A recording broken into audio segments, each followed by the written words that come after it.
दोस्तों, मेरा नाम है लक्ष्मण कुमार वर्मा। मुझे स्वागत करता हूं आपका हमारे चैनल वर्मा अकेडमी में। बच्चों, आज मैं पढ़ाने वाला हूं फिजिक्स का लॉज ऑफ मोशन। बच्चे, इसके बाद इसमें वीडियो में दिखाऊंगा मैं आपको इंपॉर्टेंट क्वेश्चंस, एमसीक्यू भी रहेगा और दो चार क्वेश्चन जो बच्चे देखो, हर चैप्टर में दो चार क्वेश्चन ही ऐसे होते हैं जो कि इंपॉर्टेंट होते हैं और एग्जाम में आना होता है। तो वो आपको मैं 2 से 4 क्वेश्चन ही बताऊंगा जो कि इंपॉर्टेंट होगा, आपको पढ़ने हैं। एंड में दिखाऊंगा, एंड बच्चे 4-5 आपको एमसीक्यू दिखाऊंगा, तो वो भी एंड में आप देख लेना। इस चैप्टर में पढ़ाने वाला हूँ आपको, ठीक है, कि लॉज ऑफ मोशन में पूरा का पूरा कॉन्सेप्ट बताने वाला हूँ। एंड आप बच्चे इस वीडियो को देख के आप रिवाइज भी कर सकते हो, और बच्चा किसी ने अगर तो पढ़ना चाहता है तो वो आप पढ़ भी सकते हो। ठीक है, प्रॉपर नोट्स लेके आया हूँ। ठीक है, इस नोट से पढ़ाऊंगा। एंड बच्चे, अगर आपको इसका पीडीएफ चाहिए तो बच्चे कोई दिक्कत नहीं, आपको व्हाट्सएप पे भेज दिया जाएगा। ठीक है, बस सब्सक्राइब करके बच्चे आप कमेंट बॉक्स में बोल देना कि सर मुझे आप पीडीएफ चाहिए, या व्हाट्सएप पे आप लिख देना। ओके बच्चे, आपको भेज देंगे। तो आ जाते हैं। देखो बच्चे, अगर आपको पीडीएफ एक्सेस करना है, ठीक है, तो क्या करना पड़ेगा, आपको कांटेक्ट करना पड़ेगा, मैं आपको भेज दूंगा। ठीक है, आज हम पढ़ रहे हैं लॉज ऑफ मोशन। ठीक है ना, ये 12वीं क्लास का भाई बहुत इंपॉर्टेंट चैप्टर है, बहुत इजी है और बहुत इंपॉर्टेंट है। बहुत इंपॉर्टेंट क्यों है, तो बहुत इंपॉर्टेंट इसलिए है बच्चे क्योंकि यार एग्जाम बहुत स्कोरिंग चैप्टर है। आपको लॉ, तीनों लॉ पता है, 10th क्लास से पढ़ते आ रहे हैं, बस उसी को एक्सप्लेन करना है। एंड इसी के ऊपर क्वेश्चन आएंगे। ज़्यादातर न्यूमेरिकल क्वेश्चन बनते हैं इसके ऊपर, लेकिन अगर आप पढ़ लेते हो तो काम आसान हो जाता है। देखो, यहाँ पढ़ने वाले हैं लॉज ऑफ मोशन। ठीक है ना, तो पहले भाई हमें पता होना चाहिए यहाँ पे फोर्स एंड इनर्शिया। तो भाई फोर्स होता क्या है, तो किसी को धक्का देना या फिर खींचना, पुल करना या पुश करना, क्या होता है, फोर्स होता है। ठीक है ना, ये तो फोर्स हो गया। इनर्शिया क्या होता है भाई, तो इनर्शिया क्या होता है बच्चे, इनर्शिया का मतलब होता है कि अगर कोई ऑब्जेक्ट मूविंग में है, मूव कर रही है, तो मूव करते रहना चाहेगी। या फिर कोई ऑब्जेक्ट रेस्ट पर है तो रेस्ट पे ही रहना चाहेगी, या रेस्ट पे ही रहेगी या रहेगा जब तक उसके ऊपर एक्सटर्नल फोर्स ना अप्लाई किया जाए। एक मान लो बच्चे, ये पेन है, ये मूव कर रहा है यूनिफॉर्म डायरेक्शन में, अपने डायरेक्शन में। अगर इसको अपने डायरेक्शन चेंज भी करना है तब भी इसको फोर्स की जरूरत पड़ेगी, एक्सटर्नल फोर्स की जरूरत पड़ेगी। एंड वो एक्सटर्नल फोर्स चाहिए रहेगा उसको। ठीक है, मतलब कि अगर ऑब्जेक्ट अपने स्टेट को चेंज नहीं करना चाहती, उस ऑब्जेक्ट की स्थिति को इनर्शिया बोलते हैं। सिंपल अंग्रेजी में देख लो, the property of an object by which it resist and change in the state of rest and of uniform motion in a straight line is called inertia. Mass of a body is a measure of its inertia. ठीक है, तो मतलब जो change नहीं होना चाहती उसको inertia बोलते हैं। ठीक है, आगे हम पढ़ेंगे फर्स्ट लॉ जो है इनर्शिया के ऊपर ही है। लॉ ऑफ इनर्शिया बोल दो या फर्स्ट लॉ ऑफ मोशन बोल दो। ठीक है ना, तो आगे हम देखेंगे। ठीक, आगे देख लें, the change in velocity of object can be the brought in the force. तो ऑब्वियस ही बात है, अगर कोई ऑब्जेक्ट सेम वेलोसिटी के साथ मूव कर रहा है तो मतलब उसके ऊपर फोर्स अप्लाई नहीं हो रहा है। लेकिन अगर मान लो पहले वो ऑब्जेक्ट मूव कर रहा है लेकिन वेलोसिटी चेंज हो रही है। ठीक है, आप बाइक चला रहे हो, पहले वेलोसिटी थी 400 मीटर पर सेकेंड, फिर 500 मीटर पर सेकेंड, फिर 1000 मीटर पर सेकेंड, एग्जाम्पल दे रहा हूँ। ठीक है, तो बच्चे क्या है, आपने velocity time to time change किया। ठीक है, तो अगर आप चेंज करते जा रहे हो तो मतलब फोर्स लगा रहे हो, और जब फोर्स लगेगा तो बच्चे यहाँ पे आपका फोर्स आएगा। ठीक है, जब भी वेलोसिटी चेंज होगी फोर्स लगेगा। आप कोई भी ऑब्जेक्ट चला रहे हैं, उठा रहे हैं, अगर वो यूनिफॉर्म मोशन में है तो फोर्स नहीं लग रहा है। ठीक है, और क्योंकि इनर्शिया की वजह से वो चलता जा रहा है। लेकिन अगर आपने उसको रोका है या उसकी स्पीड बढ़ाई है या फोर्स बढ़ाया है तो वो उस पर फोर्स ऑब्वियसली बात है लगा होगा। ठीक है, force also influence the of an object. देखो बच्चे, अगर आप फोर्स अप्लाई करते हो तो फोर्स आपके ऑब्जेक्ट के शेप और साइज में भी अंतर कर सकता है, मतलब चेंज कर सकता है। मतलब ऑब्जेक्ट के, मान लो प्लास्टिक है, इसको मैं पीट कर तोड़कर गर्म करके कोई और शेप दे सकता हूँ, ऑब्वियसली बात है। तो मतलब शेप और साइज भी अफेक्ट करता है। ठीक है, फोर्स के कारण कोई भी ऑब्जेक्ट अपने एक्सिस पे घूम सकता है, ऑब्वियसली बात है। ठीक है ना, आप फोर्स अप्लाई करते हो तो रोटेशनल फोर्स लगता है तो ऑब्जेक्ट अपने एक्सिस पे घूमना शुरू कर देता है। ठीक है, अब फोर्स एंड मोशन, तो भाई फोर्स एक वेक्टर क्वांटिटी है। ठीक है, तो ऑब्वियसली बात है, क्योंकि भाई क्यों, फोर्स के बाद देखो फोर्स लिखते कैसे हैं, जब आप फोर्स लिखते हो तो F is equal to ma आता है और a के ऊपर ये लगाते हैं। आई होप आपको दिख रहा होगा। देखो m तो मास है बच्चों की कांस्टेंट, a क्या है, a होता है dv/dt, ठीक है, और dv का मतलब है वेलोसिटी, और velocity is a vector quantity, और जब वेलोसिटी चेंज होगी टाइम के साथ तो एक्सेलरेशन आएगा, तो एक्सेलरेशन भी वेक्टर क्वांटिटी है, और स्केलर को वेक्टर से मल्टीप्लाई करते हैं तो वेक्टर आता है, और मास हमारा स्केलर है तो हमारा फोर्स भी एक वेक्टर क्वांटिटी हो जाता है। ठीक है, ऐसे करते हैं। तो ये हो गया। अब motion of a body is characterised by its displacement velocity. ठीक है, अब किसी भी ऑब्जेक्ट का मोशन हम डिस्क्राइब करना चाहेंगे कि वो मोशन में है, तो डिस्प्लेसमेंट, वेलोसिटी, सब चीजें क्या है, वेक्टर क्वांटिटी है। Displacement is also vector quantity. ठीक है, अब अगला पॉइंट है बच्चे, देखो कोई बॉडी मूव कर रही है, ठीक है, कोई बॉडी मूव कर रही है, तो अगर उसको अपना डायरेक्शन चेंज करना है तो एक्सटर्नल फोर्स उसके ऊपर अप्लाई करना पड़ेगा, ऑब्वियस सी बात है, मोमेंट ऑफ इनर्शिया। ठीक है,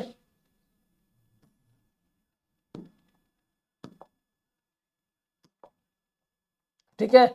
अब velocity of an object, velocity of a body changes as the long as net forces acting on it. मतलब दो मैंने बताया ही आपको कि वेलोसिटी चेंज होती है जब उसके ऊपर फोर्स अप्लाई होता है। ठीक है, अब देखो फर्स्ट लॉ आ गया, लॉ ऑफ इनर्शिया।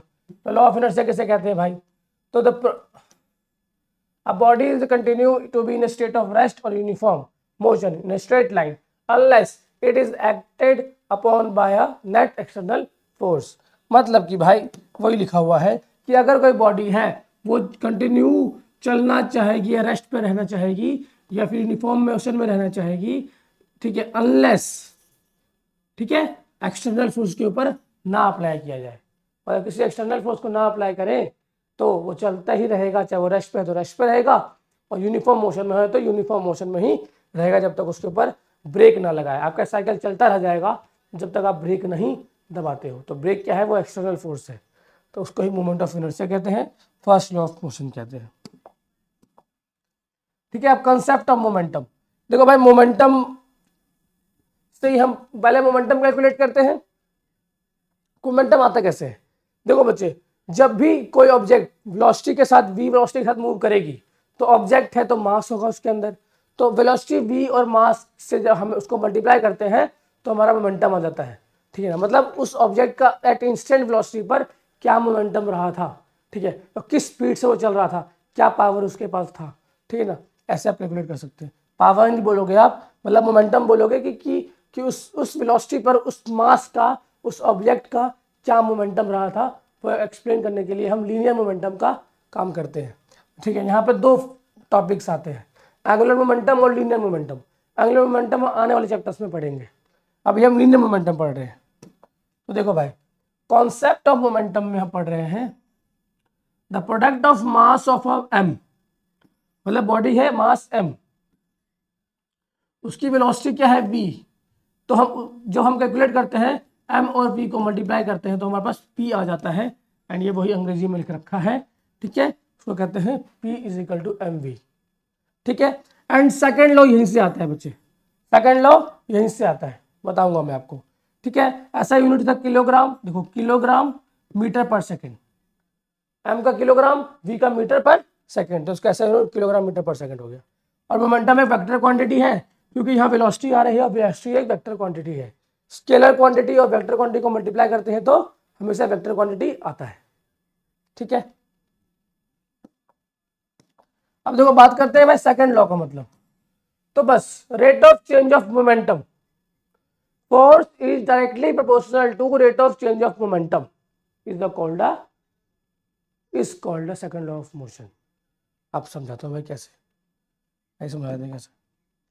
तो मैं क्या बोला, rate of change of momentum, तो डेल्टा पी अपॉन में delta T is equal to, मैंने क्या बोला, फोर्स, जो कि डायरेक्टली प्रोपोर्शनल है। तो यहाँ पे कोई कांस्टेंट के आता होगा, ठीक है ना, तो चलो हम एफ लेते हैं, और डेल्टा पी क्या हो गया, तो एम डेल्टा वी अपॉन में डेल्टा टी, और delta V D V by D T क्या होता है, तो एम ए होता है। तो F is equal to M A एक फॉर्मूला आता है, तो हमने डिराइव भी कर लिया। मोमेंटम उधर ही चेंज होगा जिधर फोर्स लग रहा है, गाड़ी उधर ही मूव करेगी जिधर फोर्स लग रहा है। ठीक है, ऑब्वियस सी बात है। ठीक है, अब यहाँ पे आ गया भाई कि यहाँ आ गया कि हमारा इसका ऐसा यूनिट क्या होता है, ठीक है ना, कि फोर्स का ऐसा यूनिट होता क्या है। तो आइए हम देखते हैं भाई, कैलकुलेट करके दिखाते हैं, खुद से हम निकाल सकते हो। अब मैंने देखा force is equal to M A होता है, एम हमारा हो गया केजी और ए हो गया हमारा मीटर पर सेकंड स्क्वायर। तो यहाँ से आ जाएगा केजी मीटर पर सेकंड स्क्वायर या फिर केजी मीटर पर सेकंड स्क्वायर माइनस 2 में, यहाँ से आप कैलकुलेट कर सकते हैं।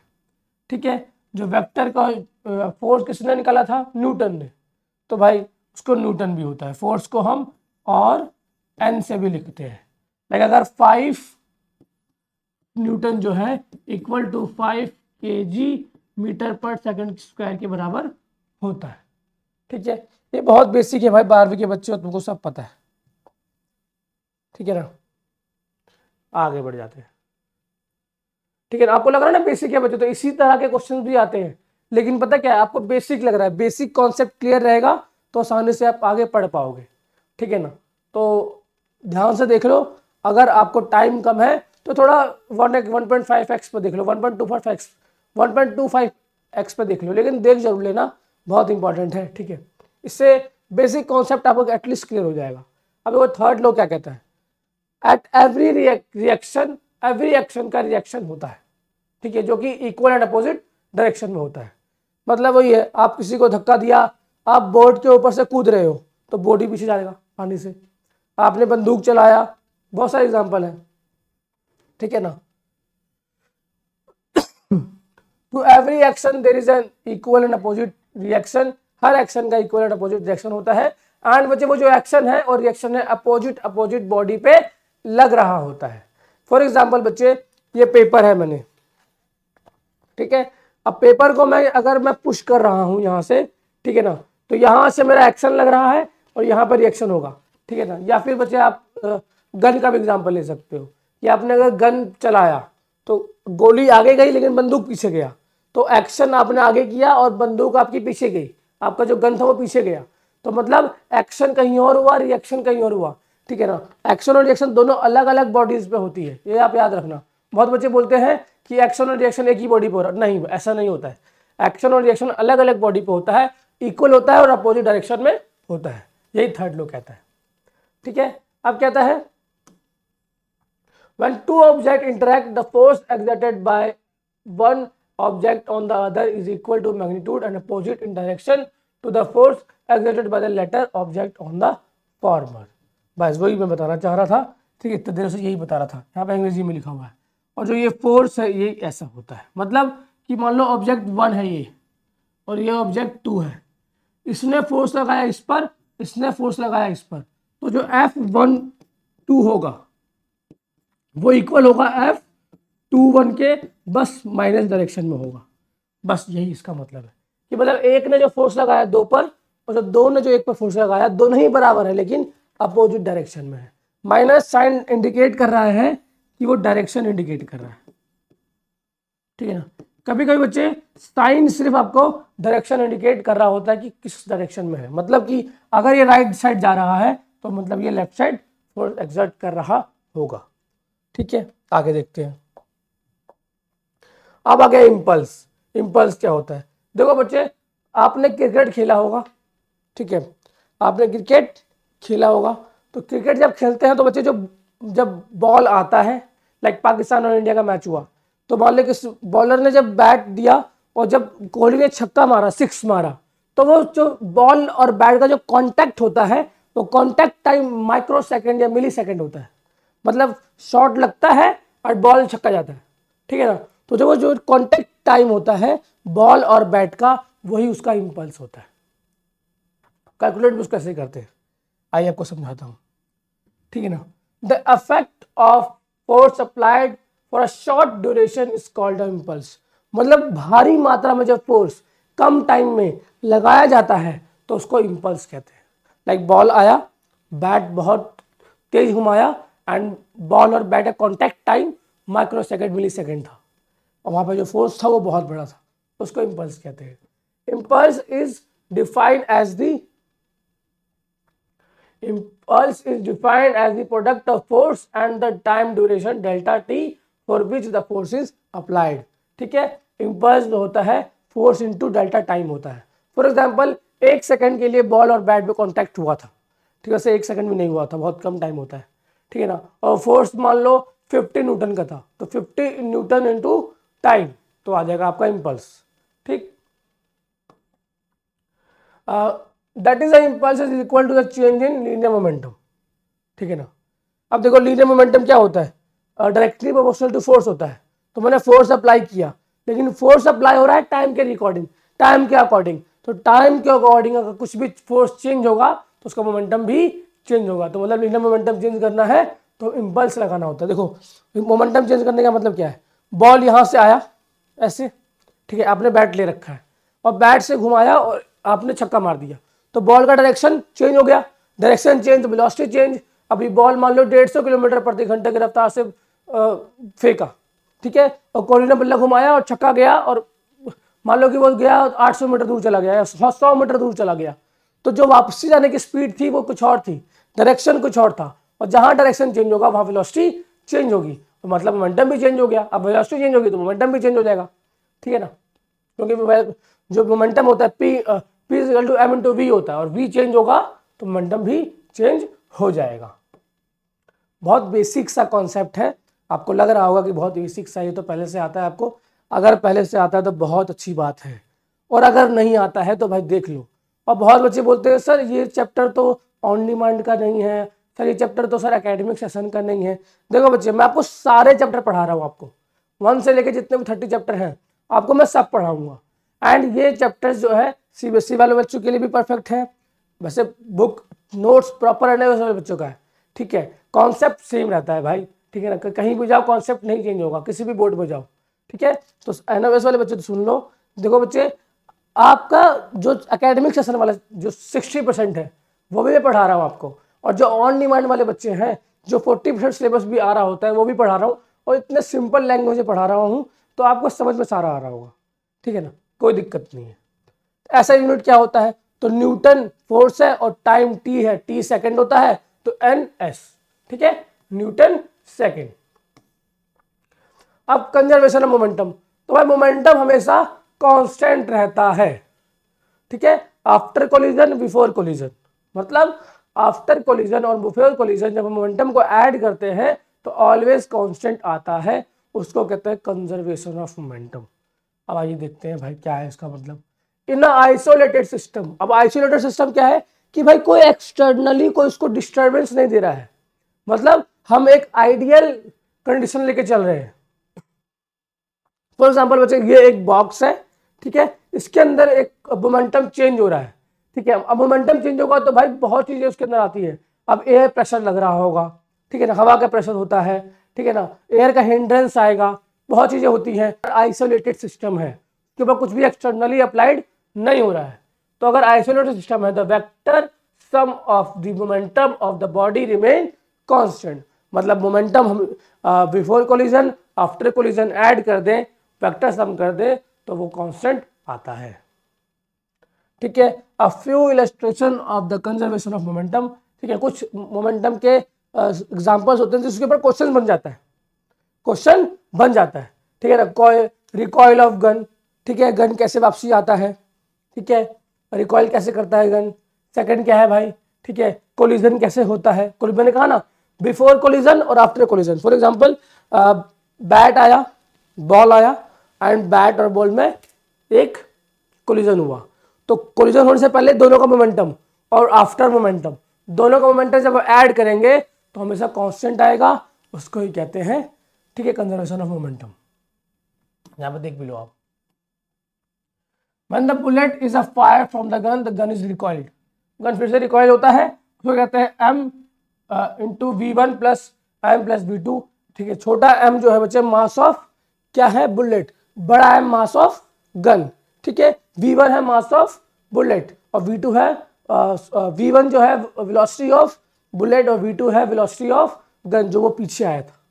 ठीक है, उसे कहते हैं, ये जो कंजर्वेशन ऑफ मोमेंटम, ये जो ये कॉन्सेप्ट है ये थर्ड लॉ के ऊपर बेसिस है कि गन ऊपर, गोली आगे जा रही है, गन पीछे जा रहा है, दोनों का मोमेंटम अपोजिट डायरेक्शन में है, लेकिन जब दोनों को ऐड करेंगे तो वो जीरो आएगा, कांस्टेंट आएगा।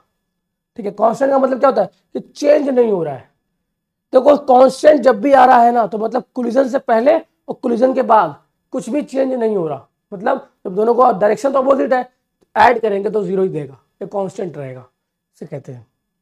ठीक है। वेर ये दिया हुआ है collision, explosion of bomb and rocket propulsion. Rocket propulsion में भी हमारा मोमेंटम कंजर्व रहता है, और जब बॉम्ब जब ब्लास्ट करता है तब भी हमारा जो मोमेंटम है वो कंजर्व रहता है। अब देखिए इक्विलिब्रियम ऑफ बहुत आई होप बच्चे आपको समझ में आ रहा होगा, बहुत इजी है। ठीक है ना, थोड़ा समझने की कोशिश करो, आपको इतना ज़्यादा नहीं सोचना है, बस सोच के देखो कोलिजन, बॉल आया बैट आया, दोनों ने कोलाइड किया और बॉल बहुत दूर गया, बैट थोड़ा पीछे आया। ठीक है, ऑब्वियसली बात आता ही होगा, आप स्लो मोशन में कभी देखना। ठीक है ना, थोड़ा बैट हिलेगा, थोड़ा पीछे आएगा। ठीक है, तो मतलब वहां भी मोमेंटम कंजर्व रहता है। अब इक्विलिब्रियम ऑफ कॉनकरेंट फोर्स। ठीक है, अब कॉनकरेंट फोर्स क्या होता है, जब बहुत सारे फोर्स एक ही पॉइंट पर लग रहे होते हैं। मैं करके दिखाता हूं आपको डायग्राम बना के। A number of forces acting simultaneously at a point is called a concurrent forces। आपको दिखाते हैं आपको। फॉर एग्जाम्पल बच्चे ये पॉइंट है, ठीक है ना, और ये फोर्स लग रहा है, फोर्स है, फोर्स है, मान लो ये F1 है, ये F2 है, F3 है, F4 है और ये F5 है। देखो बच्चे F1 2 3 4 ये जितने भी फोर्सेस हैं अगर एक ही पॉइंट पर लग रहे हैं, इस फोर्स को कहते हैं कॉन्करेंट फोर्स बोलते हैं, क्योंकि सारे फोर्स नेट फोर्स और भी इंक्रीज हो जाएगा। ठीक है, अगर बॉडी हिल गई, मान लो बॉडी इस डायरेक्शन में चली गई, तो अगर बॉडी रेस्ट पे है तो सारी फोर्सेस अपने आप को कैंसिल आउट कर रही है। अगर बच्चे मान लो ये ज़्यादा था, सबसे ज़्यादा था, तो ये बॉडी इधर मूव कर जाएगी, तो मतलब जो नेट फोर्स रहेगा, अगर नेट फोर्स 0 है तो बॉडी रेस्ट पर रहेगी। कॉन्करेंट कंडीशन के अंदर अगर सारे फोर्सेस का नेट फोर्स 0 आता है तो बॉडी रेस्ट पर रहेगी, या किसी फोर्स का नेट फोर्स ज़्यादा आता है तो जिधर ज़्यादा है उधर की ओर वो मूव कर जाएगा। ठीक है, ऑब्वियसली बात है। फॉर एग्जाम्पल मैं हूँ और एक सामने का लड़का मुझसे लड़ रहा है, ऐसे करके हम अपने को धक्का दे रहे हैं, अगर दोनों का फोर्स बराबर है तो दोनों रेस्ट पर रहेंगे ऐसे। अगर मान लो मैंने ज़्यादा ताकत लगाया तो वो उधर गिर जाएगा, उससे ज़्यादा ताकत लगाया तो मैं इधर गिर जाऊंगा, तो मतलब वही कॉन्करेंट चीज़ों की बात हो रही है। इक्विलिब्रियम का मतलब क्या होता है कि आपने सीसॉ देखा है, सीसॉ जो ऐसा करके गेम खेलते हैं बच्चे, पार्क के अंदर आजकल होता है। ठीक है, बच्चे इधर बैठ जाता है, एक इधर बैठ जाता है, और अगर दोनों का वेट बराबर है तो दोनों सेम पे आ जाते हैं। ठीक है ना, फिर पुश करते हैं, तो जो होता है वो इक्विलिब्रियम कंडीशन होता है। ठीक है ना, ऐसा आई होप आपको समझ में आ गया होगा। अब भाई फ्रिक्शन क्या होता है, ऑब्वियसली बात बहुत आसान टॉपिक है। जब भी तो बॉडी एग्जिस्ट करती है, चल रही होती है, लाइक मैं भी यहाँ पे खड़ा हूँ, मैं कुछ लिख रहा हूँ, दुनिया में हर चीज, दो बॉडी जब भी कांटेक्ट में आएगी हमेशा वहां पे फ्रिक्शन एक फोर्स होगा। The force of friction is contact force. एक फोर्स ऑफ फ्रिक्शन एक कॉन्टैक्ट फोर्स है, always act along the surface in direction. ठीक है, जिधर भी ऑब्जेक्ट मूव कर रही है, फॉर एग्जाम्पल इधर मूव कर रही है, ठीक है ना, तो उसके हमेशा अपोजिट डायरेक्शन में फ्रिक्शन लगता है। फ्रिक्शन क्या करता है, अपोज करता है कि ऑब्जेक्ट मूव ना कर पाए। क्या करता है कि मान लो मैं इधर मूव कर रहा हूं, ठीक है, तो फ्रिक्शन अपोजिट डायरेक्शन में लग रहा होगा, इधर लग रहा होगा। ठीक है, और फ्रिक्शन क्या चाहता है कि बॉडी नहीं मूव कर सके, मतलब ठीक है, अगर मान लो मैं चलना चाह रहा हूं और मैं चल ही नहीं पा रहा हूं, तो इसका मतलब क्या है कि फ्रिक्शनल फोर्स ज्यादा है मेरे लगाए गए आगे बढ़ने के फोर्स से, इसलिए मैं नहीं हिल पा रहा हूं। ठीक है ना, और अगर मैं चल जा रहा हूं इसका मतलब क्या है कि फ्रिक्शनल फोर्स कम है, जो कि अपोजिट डायरेक्शन में लग रहा है। ठीक है, तो force of friction is a contact force, always act along the surface in direction opposite to the of motion of the body. जिधर बॉडी मूव कर रही है उसके अपोजिट डायरेक्शन में हमेशा लगता है। अब फ्रिक्शन दो प्रकार का, स्टैटिक फ्रिक्शन, काइनेटिक फ्रिक्शन। ठीक है, अभी क्या लिखा है, स्टैटिक क्या है, जो अगर ऑब्जेक्ट रुका हुआ है, मान लो बच्चे मैं यहाँ पे खड़ा हूं, तो क्या मेरे पास फ्रिक्शनल फोर्स लग रहा है, तो हाँ भाई लग रहा है। अगर फ्रिक्शन नहीं होता तो मैं गिर गया होता अब तक। ठीक है ना, तो मतलब देखो कोई बर्फ के ऊपर चलता है तो कैसे फिसल जाता है, ठीक है ना, तो मतलब वहाँ फ्रिक्शन कम है, मतलब होता वहाँ भी है, ठीक है ना। तो अगर मैं यहाँ पे खड़ा हूँ तो यहाँ फ्रिक्शनल फोर्स लग रहा है, ठीक है, तो यहाँ फ्रिक्शन, और अगर मैं मूव कर रहा हूँ ऐसे करके, ठीक है, तो वहाँ पे क्या है, वहाँ पे आ गया रनिंग फ्रिक्शन या फिर काइनेटिक फ्रिक्शन। जब भी ऑब्जेक्ट मूव कर रही है और फ्रिक्शनल फोर्स लग रहा है तो काइनेटिक फ्रिक्शन, और जब ऑब्जेक्ट रेस्ट पर है तो मतलब वहाँ भी फ्रिक्शन फोर्स है, बस उसके मूवमेंट फोर्स से ज़्यादा है इसलिए वो रेस्ट पर है, तो वहाँ पे आ गया स्टैटिक फ्रिक्शन, ठीक। अब value of mu S and mu K static and for the given pair of the material depends on the roughness of, क्या लिखा हुआ है, roughness of surface and their cleanness, temperature और humidity.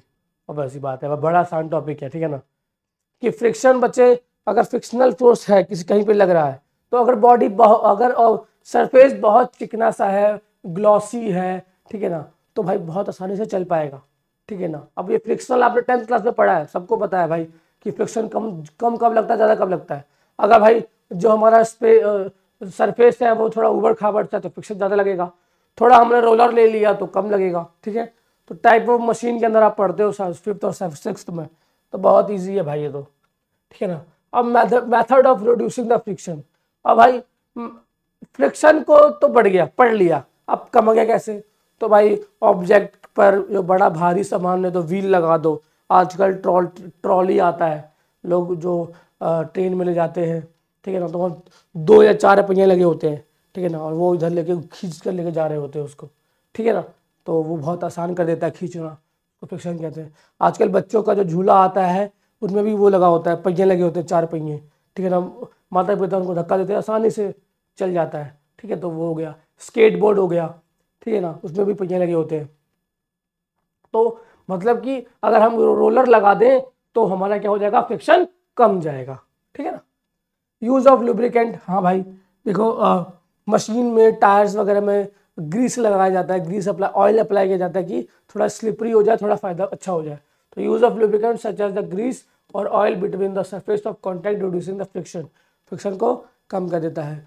Flow of compression and the purifier air between the surface in contact, मतलब कि हमें सफाई रखनी चाहिए, चिकना सरफेस रखना चाहिए, ग्लॉसी रखना चाहिए अगर हमें फ्रिक्शन कम करना है तो, या फिर हम ग्रीस अप्लाई कर सकते हैं, ठीक है ना। और यहाँ पे बच्चे चैप्टर कंप्लीट हो जाता है, ठीक है। एंड कुछ इंपॉर्टेंट क्वेश्चंस है, आपको क्या करना है, आपको स्क्रीनशॉट लेना है, आपको स्क्रीनशॉट लेना है या फिर लिख लो, अगर आप लिख लोगे तो बहुत अच्छा है, ठीक है। पहला का आंसर मैं देता हूँ आपको, ऐसा unit of linear momentum, linear momentum का ऐसा यूनिट बताओ, F is equal to P is equal to mv, m मतलब मास, v मतलब मीटर पर सेकेंड, तो भाई kg मीटर पर सेकेंड होना चाहिए, ये आंसर है इसका, ठीक। तो पहले दूसरा हो गया, 1 न्यूटन इज इक्विवेलेंट टू, ठीक है, 10 टू द पावर 5 डाइन, ठीक है, पहला आएगा इसका भी आंसर। डायमेंशन ऑफ इम्पल्स, सारे नहीं बताऊंगा बच्चे, इम्पल्स क्या होता है पता होना चाहिए। इम्पल्स होता है force into time, force into time, तो पहले फोर्स का निकाल लो डायमेंशन, चलो ये कैलकुलेट करते हैं, बड़ा इजी सा है, इसे खुद भी कर सकते हो, ठीक है।